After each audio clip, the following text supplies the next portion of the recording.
Hey everybody, welcome in to the Highways and Hedges Monday School class. Just a quick little series that's going to be coming up here. Welcome into the finances series. Finances, it's always a hot topic of whether you're saved, unsaved. It's always something to discuss around the kitchen table. Hopefully it's more good than bad. But for today and for this series, what I wanted to do is I just wanted to talk through biblical finances. You know, there's so many books out there and there's so many resources on what you should do with your finances and how to handle them and, when to save and when to pay off debt. This series really isn't going to cover a lot of that. This is really going to be more about the mindset of finances, the mindset of finances with Bible instruction. And of course, the Bible is going to teach you everything you need to do and what you should be doing with your finances. But really, for this series, unless the mindset gets changed, nothing else will change. So that's really where I wanted to focus, at least on this 4-part series on the mindset of biblical finances. So open up to Deuteronomy 8, verse 18. Deuteronomy 8:18. And this verse says, "But thou shalt remember the Lord thy God, for it is he that giveth thee power to get wealth, that he may establish his covenant which he sware unto thy fathers, as it is this day." We have to understand that God is the one who can provide for all of our needs. He's the one that gives us the health to go out and work and make money. He's the one that provides. He is the overall provider. It is really his finances. He is basically allowing us to have it, to then steward it for him. But if your mindset is overall, God's part in our finances is, first off, I should never say, okay, this is Mark's money. Mark doesn't have any money unless Mark has health and a job and a vehicle if needed and a roof over my head and internet to do something like this. Mark doesn't have any of that unless God provides it. God is the giver of our finances. It says here, "For it is he that giveth thee power to get wealth." You think of all the things that have to go right in order for you to get to your job, do your job well, excel at it, hopefully, get a paycheck, bring it home, balance out your finances, all these things that have to happen. God is the one that gives us power to get wealth, to get wealth. Secondly, I want you to look at Psalm 50. Psalm 50, verses 10 through 12. And again, just a reiteration, it's not Mark's finances, it's God's finances. Here, all material things and finances belong to God and come from God. Look at what the Bible says about it. Psalm 50, 10 through 12.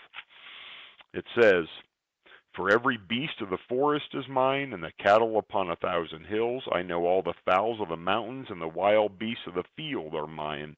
If I were hungry, I would not tell thee, for the world is mine, and the fullness thereof." Go back a few pages to Psalm 24, verse 1. "The earth is the Lord's, and the fullness thereof, the world, and they that dwell therein." And now look over at Haggai, minor prophet, chapter 2, verse 8. And it says, "The silver is mine and the gold is mine, saith the Lord." He's not saying this to say, hey, I own everything, look at me. What he's saying is, I am allowing you to steward your finances. Please understand, they come from God, they belong to God. It is our job now to manage it, to manage it. It's that mindset that's going to change how you spend, what you spend it on. Why are you spending it that way? It will change your spending habits, or it should. And then lastly, I just want you to look at Proverbs 11:24. Living by biblical principles of finances will bring promises of blessings. You know what? As we go through and you change your mindset and you start to dig into the Bible on, what does the Bible say about giving, about saving, about preparing for next generations, about debt?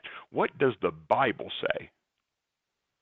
Then you will be blessed when you follow those commands. Look at Proverbs 11:24. It says, "There is that scattereth and yet increaseth," meaning you have your income. God has given you an income to steward. You scatter it. You're giving it to some. You're paying your bills, you're staying up to date, you're having a good testimony, you're saving some, you're giving some to the next generation. So if that scattereth increaseth, and there is that withholdeth more than is meet, but it tendeth to poverty. What that relates to is, this is mine, don't touch it. And the more you do that, it's only going to relate to poverty, to poverty. That's what God says. And look over at Malachi. I'm just going to give you a Bible principle. Malachi chapter 3 verse 10 says, "Bring ye all the tithes into the storehouse, that there may be meat in mine house." A tithe is, of course, 10%, and I'll be doing a series on that maybe next year to talk through tithing and where it's supposed to go. But in all instances in the Bible, a tithe is 10% that goes to your local church, your local New Testament church. "Bring all ye tithes into the storehouse, that there may be meat in mine house, and prove me now herewith." This is the only time God says, "Go ahead, test me. Go ahead, test me." You give your tithe and watch what he does. "Saith the Lord of hosts, if I will not open you the windows of heaven and pour you out a blessing, that there shall not be room enough to receive it." Now, why is he going to do that? Because it's his finances anyway. We're just stewarding it. We're stewarding it. So in this first lesson, it's the mindset of, it's no longer Mark's money. It's no longer your money. It's God's money that he allows to funnel through us. Ponder on that. Pray on it. Read the Bible on it. And have your mindset changed. Because as we get into the other ones, realize God's purpose. God has a purpose for our finances. What is our plan for finances compared to God's plan for our finances? We'll see all these things coming up in the series, but none of it will matter if your mindset is, it's my money, I'm going to do what I want. Have the mindset to let God take over. Can't wait for the series. Very excited. Hope you are blessed this week. Till we talk again.